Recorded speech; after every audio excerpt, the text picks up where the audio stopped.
Hello friends, मैं हूं अजीज शेख। आप देख रहे हैं मूवी स्टॉक चैनल, जिस पर आज मैं बात करने वाला हूं दी सुसाइड स्क्वाड फिल्म के ऑफिशियल ट्रेलर के बारे में, जिसे देखकर मेरी क्या राय है और ट्रेलर में ऐसी कौन कौन सी डिटेल्स नजर आई है फिल्म से रिलेटेड। मैं उन्हीं डिटेल्स पर इस वीडियो में बात करने वाला हूं। यानी कि ये वीडियो कंप्लीट स्पॉइलर से भरी पड़ी है, जिस बात को आपको पूरी तरीके से ध्यान में रखकर ही इस वीडियो को आगे कंटिन्यू करना चाहिए। और उसके अलावा इस ट्रेलर में जिस सॉन्ग को आप बैकग्राउंड में सुन रहे हो, उसका टाइटल डर्टी वर्क है, जिसे आर्टिस्ट स्टेटली डैन ने गाया था ईयर 1972 में। और हाँ, इसके अलावा मैं इस वीडियो में इसी फिल्म के 6 से 7 महीने पहले रिलीज किए गए बिहाइंड द सीन्स के ट्रेलर की भी डिटेल पूरी तरीके से कवर कर लूंगा, क्योंकि उन डिटेल्स को मिलाकर अगर इस ट्रेलर को देखा जाए तो ट्रेलर काफी स्पॉइलर डिटेल्स रिवील कर रहा है, जिस डिटेल में इस इंट्रो के बाद आगे बढ़ेगी। लेकिन आगे बढ़ने से पहले एक छोटी सी रिक्वेस्ट, जो है चैनल को सब्सक्राइब, वीडियो को लाइक और शेयर करने की।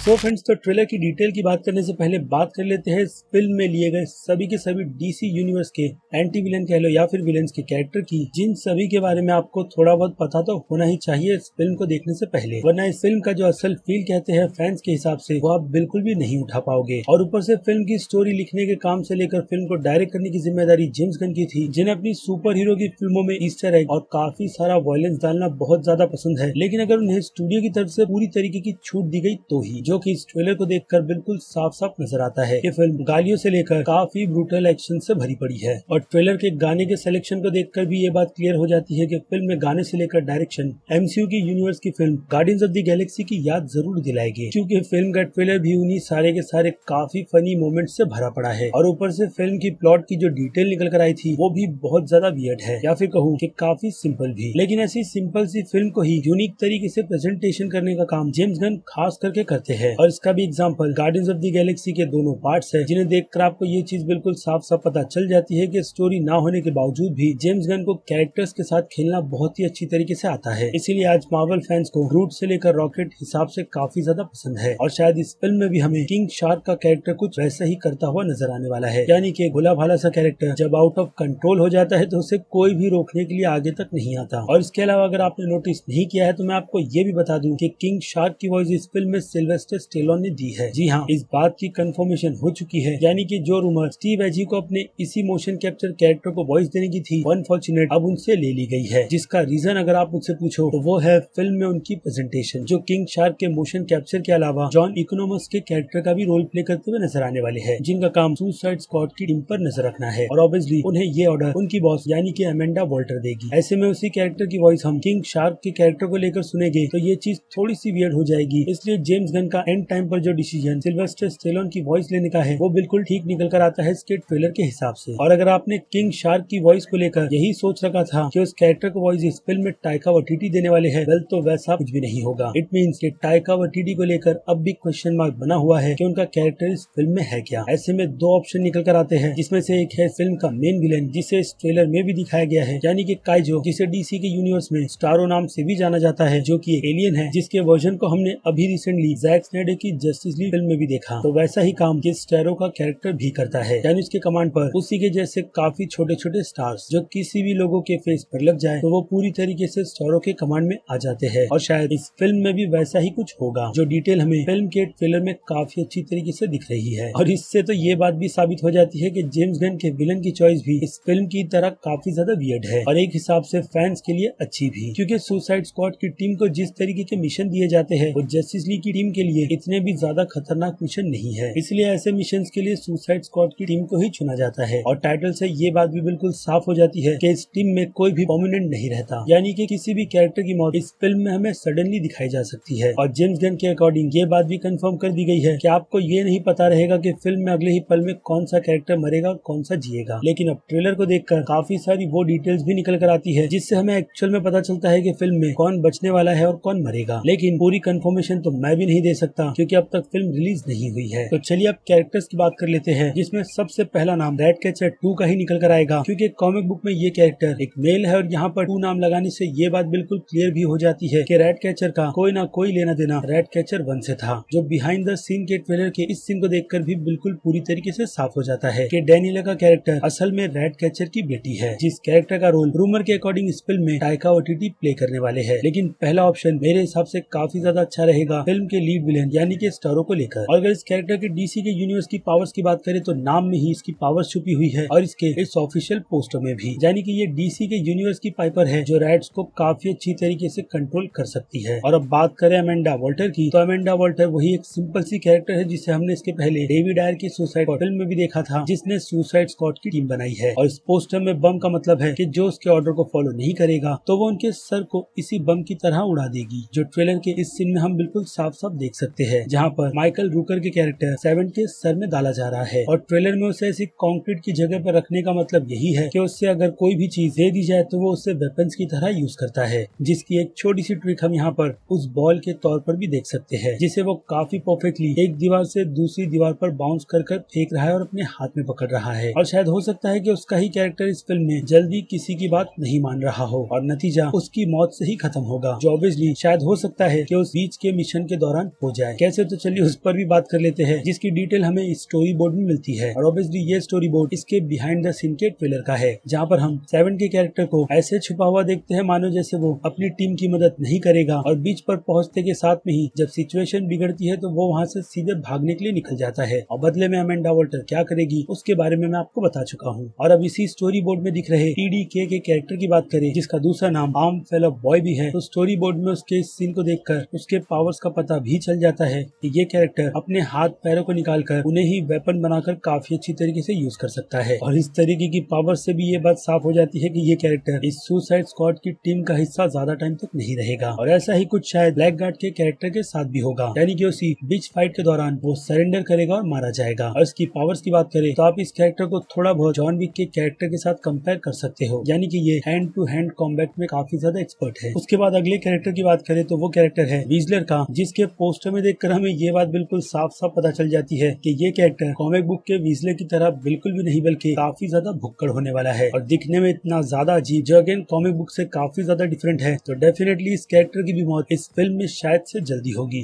लेकिन ट्रेलर में किंग शार्क के शरीर पर कुछ बाइट्स के निशान को देखकर ऐसा लगता है कि शायद से उसे वेसल ने ही काटा होगा और बदले में किंग शार्क ने उसे मार दिया होगा, क्योंकि अगर कॉमिक बुक की बात करें तो कॉमिक बुक में वेसलर ने थिंकर के कैरेक्टर को मारा था और थिंकर ने वेसलर को। लेकिन फिल्म कॉमिक बुक से बिल्कुल अलग होती है और शायद ये फिल्म भी उस लेवल में थोड़ी बहुत अलग हो, क्योंकि थिंकर के कैरेक्टर को लेकर काफी सारी डिटेल इस ट्रेलर को देखकर बिल्कुल ही अलग निकल कर आई है, जिस पर मैं बाद में बात करूंगा, क्योंकि अभी मैं आपको लिस्ट दे रहा हूँ उन सभी के सभी जल्द से जल्द मेरी नजर में मरने वाले कैरेक्टर्स की, जिसमें मैं इंक्लूड रैट कैचर को बिल्कुल भी नहीं करूंगा, आई मीन रैट कैचर 2 को, क्योंकि उस कैरेक्टर का बॉन्ड इस फिल्म में इद्रिस एल्बा के कैरेक्टर ब्लड स्पॉट के साथ काफी ज्यादा अच्छा बनने वाला है और दोनों एक दूसरे को ही बचाने की बात कर रहे हैं। आई होप ये दोनों कैरेक्टर सर्वाइव कर जाए। तो अब आते हैं मंगोल के कैरेक्टर पर, जिसे इस ट्रेलर में बिल्कुल भी दिखाया नहीं गया है इतना ज्यादा, और देखकर तो ऐसा ही लगता है कि ये एलियन जैसी कैरेक्टर जो सुपरमैन के यूनिवर्स से बिलोंग करती है, ठीक कॉमिक बुक की तरह इस फिल्म में जल्दी मरेगी, क्योंकि कॉमिक बुक में तो इस कैरेक्टर को इसके खुद के भाई ने मारा था, लेकिन फिल्म में रीजन बिल्कुल अलग होगा। और अब आते हैं जेवलिन के कैरेक्टर पर, जो डेफिनेटली मेरे हिसाब से तो मर जाएगा, क्योंकि उसके जेवलिन को इस पूरी की पूरी फिल्म में हार्ली क्विन ने सबसे ज्यादा संभाल कर रखा है, मानो जैसे अब वो जेवलिन उसका वेपन बन गया है। और बाय द वे जेवलिन की पावर ही यही है जिसकी वजह से उसने पंगा ग्रीन लैंटर्न से लिया था और आखिर में उसे मिली थी हार। उसके बाद बात कर लेते हैं मेरी नजर में आखिरी मरने वाला कैरेक्टर बूमरैंग की। जी हाँ, बूमरैंग के भी चांसेस मुझे जिंदा रहने के काफी कम लग रहे हैं, क्योंकि बिहाइंड द सीन के ट्रेलर में और अभी के रिलीज किए गए इस ट्रेलर में बूमरैंग बहुत ही कम दिख रहा है। लेकिन एक अच्छी बात है कि उसे कॉमिक बुक की तरह इस बार उसकी पावर्स यानी कि बूमरैंग को काफी अच्छी तरीके से यूज करने का ऑफर दे दिया गया है, या फिर कहूँ खुली छूट। इसके अलावा तो बाकी जितने भी मेंबर्स हैं वो लोग फिर से अपने उसी मिशन को कंप्लीट करेंगे जिसकी शुरुआत उनकी टीम की तरफ से बिल्कुल भी अच्छी तरीके से नहीं की गई होगी। अब उनकी टीम में से बाकी नाम तो मैंने आपको बता दिए हैं, तो कुछ और भी नामों को मैं ऐड कर देता हूँ जो लोग उस बीच के मिशन में होंगे। और ये नाम of course Harley Quinn, King Shark और ली ब्लैक के कैरेक्टर का होगा, क्योंकि कॉस्ट्यूम स्टार्ट में उन सभी का बिल्कुल अलग है, यानी कि जब उन्हें इद्रिस एल्बा, जॉन सीना जैसे कैरेक्टर मिलेंगे तो वो लोग अपने इस मिशन को काफी कम टीम रखकर खत्म करने के पीछे भागेंगे, जिसमें लीडर इद्रिस एल्बा ही होने वाले हैं, यानी कि ब्लड स्पॉट। जिस ट्रेलर में देखकर ये भी बात साफ हो जाती है कि पीस मेकर और उन दोनों की बिल्कुल भी नहीं जमती। और अब इन दोनों कैरेक्टर की बात हो ही रही है तो इनकी पावर्स की भी बात कर लेते हैं। जैसे कि पीस मेकर की बात करें तो पीस मेकर डीसी के यूनिवर्स का कैप्टन अमेरिका है और एक हिसाब से बहुत ही बड़ा गधा भी, जो अपने देश के लिए किसी भी हद तक जा सकता है, वो भी शांति हासिल करने के लिए। अब इस शांति के लिए उसे क्रांति भी क्यों ना लानी पड़े, वो हंसते हंसते वो सब चीज करता है, यानी कि काफी ज्यादा वायलेंस और लोगों को मारने का काम ही उसी का है, जिन्हें वो अपनी टॉयलेट की सीट के जैसे हेलमेट को पहनकर पूरी तरीके से ढक लेता है और इसे ही पहनकर वो खुद को काफी कंफर्टेबल भी फील कर करता है, यानी कि वो गिल्टी बिल्कुल भी नहीं समझता खुद को। और ठीक कैप्टन अमेरिका की ही तरह वो सिर्फ ऑर्डर्स को ही फॉलो करता है अपने देश के लिए, जिसकी देशभक्ति दिखाने के चक्कर में वो इस बीच पर क्या कुछ कर गुजरने को तैयार है, वो बात आपने ट्रेलर में काफी अच्छी तरीके से सुन ली है। इसके अलावा ब्लडशॉट के कैरेक्टर की बात करें तो वो जेल में अगर किसी को मारने के जुर्म में है तो सबसे ज्यादा उस पर इल्जाम लगे है सुपरमैन पर क्रिप्टोनाइट बुलेट चलाने के, जो उसे लेक्स लूथर ने दी थी, वो भी उसके ब्रेन को वॉश कर। और जेम्स गन ने ये बात भी कंफर्म की है कि वो इसी टॉपिक को यानी कि ब्लडशॉट की इसी स्टोरी को इस फिल्म में कंटिन्यू करेंगे, और साथ ही साथ ब्लडशॉट के गन की टेलीपोर्ट करने की पावर्स को भी, जिसे कॉमिक बुक में अगेन उसे लेक्स लूथर ने दी थी, लेकिन हो सकता है कि कॉमिक बुक से हटकर इस फिल्म में ब्लडशॉट को उन गन्स की पावर दी गई होगी, यानी कि टेलीपोर्ट करने की, जो हम अगेन बिहाइंड द सीन के इस सीन में काफी अच्छी तरीके से देख सकते हैं। ऊपर से ट्रेलर के स्टार्ट में जब हम देखते हैं कि वो लोग हार्ली क्विन को बचाने के लिए जाते हैं, तो ये मिशन शायद इन कैरेक्टर्स का इंट्रोडक्शन है हार्ली क्विन से मिलने का, यानी कि इनकी टीम की एंट्री थोड़ी लेट होगी फिल्म में। और बिहाइंड द सीन के ट्रेलर की बात करें तो उस ट्रेलर में हम रिक फ्लैग और पीस मेकर को भी आपस में लड़ते हुए देखते हैं। अब पता नहीं ये झगड़ा किस लिए होगा, लेकिन डेविड आयर की सुसाइड स्क्वाड फिल्म पर आए तो उस फिल्म में रिक फ्लैग के पास ही अपनी टीम के सभी मेंबर्स की जान थी, और हाँ, अमेंडा वॉल्टर के हेडक्वार्टर में भी। और ऊपर से जॉन सीना की पीस मेकर की स्पिन ऑफ अलग सी सीरीज आ रही है, जो यही बात तो फिलहाल के लिए अभी दावा कर रही है कि पीस मेकर इस फिल्म में सर्वाइव कर जाएगा। और अगर HBO मैक्स पर आने वाली वो सीरीज सुसाइड स्क्वाड का प्रीक्वल निकली तो फिर मेरी कोई भी गारंटी नहीं इस कैरेक्टर को लेकर। इसके अलावा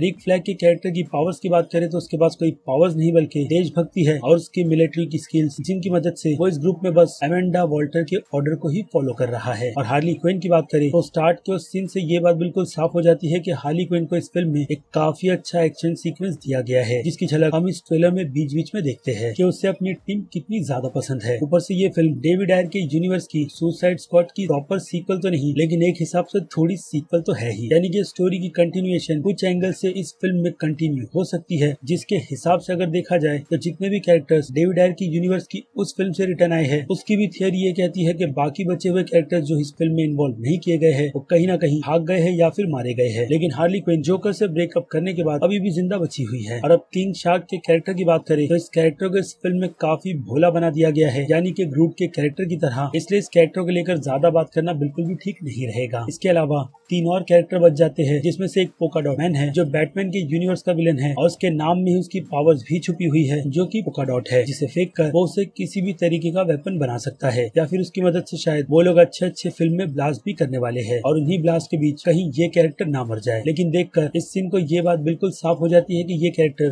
फिल्म के एंड तक सर्वाइव करने वाला है। और फिर बात कर लेते हैं एलिस बेरगा के कैरेक्टर की, जिनके कैरेक्टर का नाम इस फिल्म में सोलारियो है, और डीसी के कॉमिक बुक में उनकी एडेप्टेशन जेंडर स्वैप कर की गई है, जो रूमर के अकॉर्डिंग जून सोरो की है। और इस कैरेक्टर के पास किसी भी तरीके की लॉक को खोलने की पावर्स है, और जिस तरीके से इस कैरेक्टर को इस फिल्म में इंट्रोड्यूस करवाया गया है, यानी कि ट्रेलर में, उसे देखकर तो ये बात बिल्कुल साफ होती है कि शायद ये कैरेक्टर सुसाइड स्क्वाड की टीम की मेंबर नहीं है, बल्कि साउथ अमेरिका की उस फिक्शन कंट्री की है जहाँ पर इनका मिशन होने वाला है। और अगर कुछ थियरी की बात करें तो हो सकता है कि वो थियरी डिक्टेटरशिप की हो, जो ऐसी कंट्री में काफी ज्यादा चल रही है, और वहाँ पर कमांड शायद लूना से हटकर जनरल मार्टियो के हाथ में चली जाएगी, जो कहीं ना कहीं उस बीच की जगह की इस काफी हाईटेक फैसिलिटी को पूरी तरीके से अपने कंट्रोल में रखते हैं, जो बिहाइंड द सीन के ट्रेलर में पूरी तरीके से डिस्ट्रॉय भी हुई है। और हाँ, इसके मेन ट्रेलर में भी रीजन जो मैंने आपको बताया है, स्टारियो ही है, जिसे लेकर वहाँ पर एक्सपेरिमेंट किए जा रहे होंगे, और उसी की मदद से शहर के लोगों को पूरी तरीके से कंट्रोल में रखा गया होगा, और शायद उनका अगला मिशन पूरी दुनिया पर ऐसे ही कब्जा करने का रहेगा। इसलिए सुसाइड स्क्वाड की टीम उस एक्सपेरिमेंटल लैब में जाकर उसे पूरी तरीके से डिस्ट्रॉय करेगी, जिसमें शायद से उनका साथ एक तो सोलारियो दे सकती है, और दूसरा है थिंकर, जो मेरे हिसाब से इन सभी के पीछे की असल जड़ है, जिसका रीजन है फिल्म का ये ऑफिशियल पोस्टर। और उस पोस्टर को देखकर ये बात बिल्कुल साफ साफ क्लियर हो जाती है कि स्टारियो को पूरी तरीके से कंट्रोल, या फिर कहूँ स्टार्ट में उस लैब में उन छोटे छोटे स्टारियोस को थिंकर ही कंट्रोल कर रहा होगा, और एंड में एक काफी मेजर ट्विस्ट निकल कर आएगा, यानी कि बड़ा सा काइजो, और शायद थिंकर को ही पकड़कर वो लोग अपने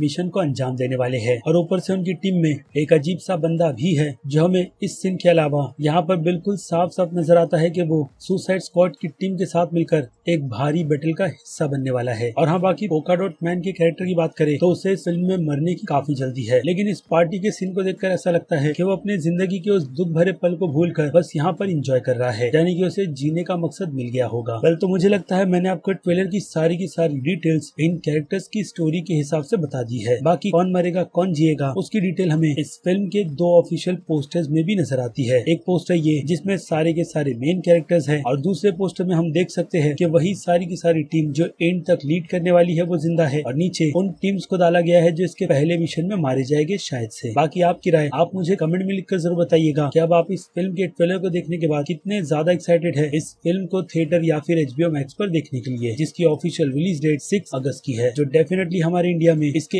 एक हफ्ते पहले ही रिलीज होगी, वो भी हिंदी में, क्योंकि HBO Max हमारे इंडिया में बिना VPN के नहीं चलता। तो अब चलिए खत्म करते हैं वीडियो को यहीं पर। मैं हूँ अजीज शेख, आप देख रहे थे मूवी टॉक चैनल, जिसे अगर आपने अभी तक सब्सक्राइब नहीं किया है तो सब्सक्राइब कर लीजिए और बगल में बने हुए बेल आइकन के साथ साथ नोटिफिकेशन को भी ऑल पर क्लिक कर दीजिएगा और हाँ, वीडियो को लाइक भी, ताकि मुझे मोटिवेशन मिलती रहे इस टाइप के कंटेंट को अपने चैनल पर कंटिन्यू रखने की। और अब मैं मिलूंगा जल्दी आपसे दूसरी किसी वीडियो में किसी और फिल्म या फिर किसी और सीरीज के टॉपिक पर बात करते हुए। तब तक के लिए तो आप मेरे चैनल के बाकी दूसरे वीडियोस को एंजॉय कीजिए और टिल देन बाय।